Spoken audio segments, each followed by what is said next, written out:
TOI. Social media is no good even if we want it to be. Tweets don't change anything. Social media can provoke and sustain protest in remarkable ways. Hashtag activities are all around us, fighting for their causes, and yet their efforts don't seem to cohere into any real transformation.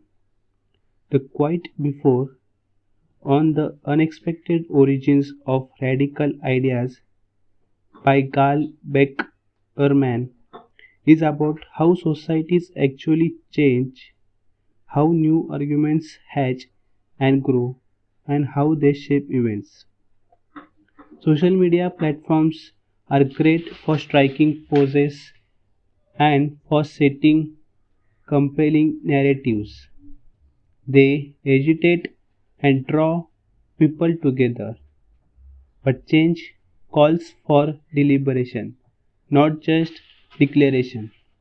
These platforms are no good at the next stage of people meeting and talking, hammering out ideology and organization, the slow gathering of power. The incubation of transformative ideas needs a quiet, hidden space which is not easy to find in too loud flat world, says the book. Social media can only allow ideas to flare and return to darkness. Beckerman's central claim is that the medium we use shapes the kinds of conversation we can have. In successive chapters, he profiles several movements that brew beneath the surface of societies, from Samites that in the Soviet Union, where an underground community of dissident writers and artists self-published manuscripts on a typewriter and circulated them by hand.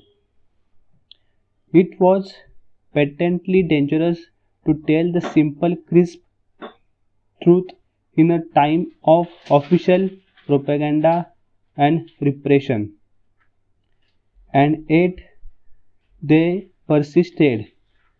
In that pre digital age, they imagine, argue, refine, and focus their struggle in a way that seems impossible to do today, and that is because the people were in control, not the platforms they use.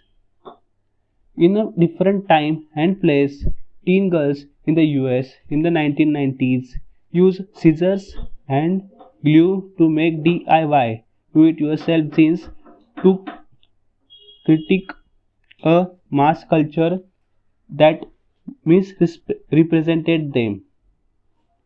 In contrast to these various struggles, the book studies noisy movements that have erupted in the age of social media. Egypt Tahrir Square protests were first mobilized on a Facebook page by a young Google employee, while Ghonim. The activism was born on social media as protesters then marched in the square to liberate Egypt. Ghonim found himself lionized, made into an icon, and yet the movement that excelled at emotional expression did not understand the next stage of strategy and consensus building, of pushing forward. The youth movement fizzled with most of its activi- activi- activists questioning their methods. Ghonim himself had a breakdown, mirroring the surreal afterlife of that revolutionary movement. This book does not make a case against digital organizing but against the way social media platforms are currently set up. It recalls the early internet before it got commodified, with communities like the WELL, whose salons and conference stage intense conversation that shaped digital culture. While the well is remembered as a free speech utopia, it actually took work to keep the community going, demonstrating responsibility as much as freedom. In fact, women made up a full 40% of the wealth. We know by now that platforms are not neutral. They are best seen as a set of hammers and screwdrivers, saws and pliers, each with its own function.